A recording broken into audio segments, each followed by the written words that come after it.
Hello everyone, Ganesh Chaturthi આવતાની સાથે સૌથી પહેલાં દિમાગમાં આવે એ છે ચૂરમાના લાડુ કે પછી મોદક, ગણપતિ બાપાના ફેવરિટ. આજે આપણે ઘઉંના લોટના ગોળ નાખીને એવા શાનદાર ઘીમાં ડૂબેલા દાણેદાર મોંમાં મૂકતા જ મેળ થઈ જાય એવા ચૂરમાના લાડુ પરફેક્ટ મેઝરમેન્ટની સાથે કોઈ પણ બનાવીને રેડી કરી શકે એવી ઇઝી મેથડથી કેવી રીતે બનાવવા એ જોશું. તો ચલો શરૂ કરીએ. સૌથી પહેલાં મેઝરમેન્ટ કપના માપથી 2 કપ ઘઉંનો જાડો એટલે કે દરદરો લોટ લેશું. પોસિબલ હોય તો ઘઉંનો જાડો લોટ જ લેવો. જેનો યુઝ આપણે લાપસી બનાવવા માટે કરીએ છીએ એનો જ યુઝ કરવો. આ લોટ કોઈ પણ ગ્રોસરીની શોપ પર ઇઝીલી અવેલેબલ છે. તમારી પાસે આવો જાડો લોટ ન હોય તો 1.5 કપ ઘઉંનો નોર્મલ લોટ જેની આપણે રોટલી બનાવીએ છીએ એ લઈ લેશું અને અડધો કપ બારીક રવો નાખી દો. હવે એમાં આપણે લેશું મોયણ. 4 ટેબલસ્પૂન મોયણ નાખવાનું છે. મેં અહીંયા મેલ્ટેડ ઘી નથી લીધું એટલે હું 2 ટેબલસ્પૂન ઘી નાખી રહી છું, પણ 1 કપ લોટની અંદર 2 ટેબલસ્પૂન મોયણ પરફેક્ટ છે. ઘી લોટના દરેક કણમાં લાગી જાય એવી રીતે મસળતા જઈને એને મિક્સ કરવાનું છે અને આ લોટની મુઠ્ઠી બાંધીએ તો એ શેપ હોલ્ડ કરતી હોવી જોઈએ એટલું મોયણ આપણને જોશે. તો જ આપણા જે લાડુ છે એ એકદમ સોફ્ટ અને ફ્લેકી બનશે. તો અહીંયા જે લોટ છે એ મુઠ્ઠીનો શેપ હોલ્ડ કરી રહ્યો છે, મતલબ આપણું મોયણ છે એ એકદમ પરફેક્ટ છે. હવે જે કપથી આપણે ઘઉંના લોટનું માપ લીધું હતું એ જ કપને માપીને મેં પાણી લીધું છે. થોડું થોડું પાણી નાખીને કઠણ લોટ બાંધવાનો છે. પાણીની જગ્યાએ તમે દૂધનો પણ યુઝ કરી શકો છો. દૂધનો યુઝ કરશો તો 5 થી 7 દિવસ સુધી લાડુ ખરાબ નહીં થાય અને જો પાણીનો યુઝ કરશો તો 1 મહિના સુધી લાડુ ખરાબ નથી થતા. તો જુઓ, મેં આ સાધારણ કઠણ લોટ બાંધીને તૈયાર કરી લીધો છે. વધારે હાર્ડ પણ નથી બાંધવાનો. જેવો પૂરી માટે બાંધીએ છીએ એનાથી થોડોક કઠણ લોટ તૈયાર કરવાનો છે. એના માટે મને 1 કપમાંથી 2 ટેબલસ્પૂન જેટલું પાણી બચ્યું છે. હવે આમાંથી તરત જ મુઠિયા તૈયાર કરી લેશું. એને રેસ્ટ આપવાની બિલકુલ જરૂર નથી. મુઠિયા નાના નાના બનાવીને જ તૈયાર કરવાના છે જેથી એ અંદર સુધી ફ્રાય થઈ જાય. તો આ જુઓ, આંગળીના નિશાન આમાં આવવા જોઈએ, આંગળીઓના નિશાન અંદર સુધી હોવા જોઈએ એટલી ઇમ્પ્રેશન દેવાની છે. એવી જ રીતના મુઠિયા રેડી કરવાના છે જેથી કરીને એ અંદર સુધી ફ્રાય થઈ જાય અને આપણા લાડુ એકદમ ક્રિસ્પી બને, નહીંતર આપણા લાડુ ખૂબ જ નરમ બનશે. બધા જ મુઠિયા મેં રેડી કરી લીધા છે. આટલી જ નાની સાઇઝના બનાવીને રેડી કરશું. હવે એને ફ્રાય કરવાના છે. આપણે એને ઘીમાં ફ્રાય કરશું. તમે ચાહો તો તેલમાં પણ ફ્રાય કરી શકો છો. એના માટે મેં અહીંયા 3/4 કપ ઘી લીધું છે. આનાથી વધારે ઘીનો યુઝ ના કરશો. હવે ઘી હલકું ગરમ થઈ જાય પછી એમાં એક એક કરીને મુઠિયાને ફ્રાય કરવા માટે છોડી દેશું. વધારે ગરમ ઘીમાં મુઠિયાને નાખ્યા તો એ ઉપરથી તરત જ ફ્રાય થઈ જશે, કલર પણ ચેન્જ થઈ જશે, પણ અંદરથી કાચા રહેશે અને લાડુ ખાવાની બિલકુલ મજા નહીં આવે. એટલે હલકું ઘી ગરમ થાય ત્યારે જ મુઠિયાને નાખવાના છે.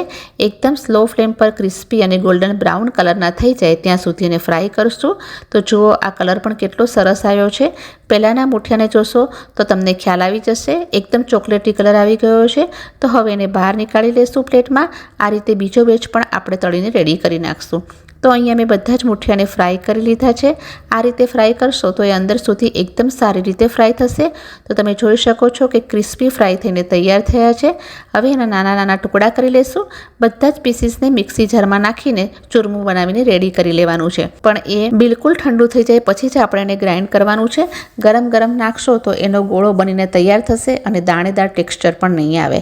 હવે એકદમ ઠંડા થઈ ગયા છે તો ગ્રાઇન્ડર જારમાં ટ્રાન્સફર કરી લઈએ. ગ્રાઇન્ડર જારમાં એડ કર્યા પછી પલ્સ મોડ પર 2 સેકન્ડ માટે ચાલુ બંધ કરીને એનું ચૂરમું રેડી કરવાનું છે.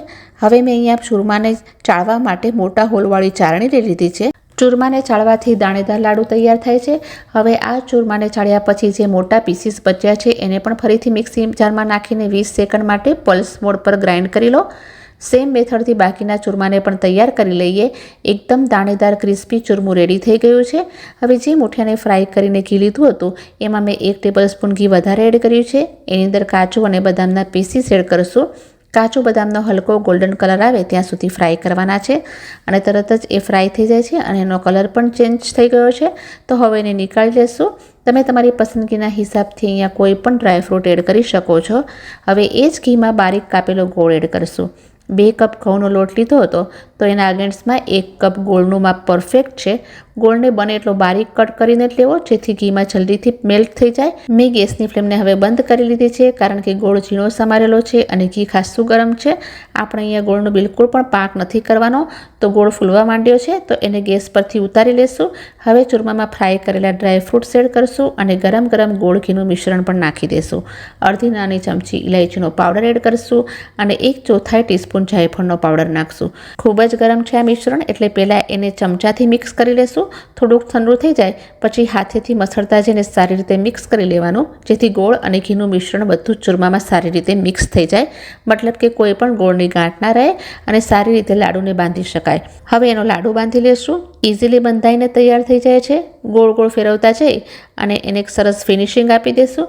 તો એક લાડુ બનીને તૈયાર થઈ ગયો છે. હવે એને ખસખસમાં રગદોળી લેશું. તો જુઓ કેટલો સરસ આપણો લાડુ તૈયાર થયો છે. એવી જ રીતે બીજો લાડુ પણ હું બનાવીને તમને દેખાડું છું. અને એકદમ પરફેક્ટ બંધાઈને તૈયાર થઈ જાય છે. બિલકુલ પણ છૂટો નથી થતો.